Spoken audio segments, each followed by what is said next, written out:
Estou usando um papel 100% algodão. O papel aqui, ele não está escrito na capa, mas ele é o The Collection. Está escrito só na contracapa.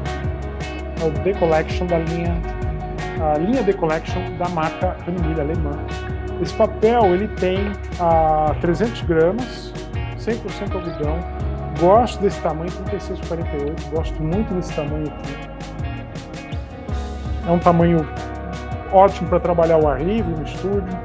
Eu estou usando a grana grossa, Tautochon. Tem também esse mesmo papel, 640 gramas, papel mais grosso. Tem esse papel também na textura fina, na textura satinada. As três são fantásticas. Como escolher cada uma? De acordo com como você quer interpretar esse tema. Você poderia perfeitamente pintar essa cena no fino, poderia perfeitamente pintar essa cena no satinado. Vamos trabalhar com ela no textura grossa.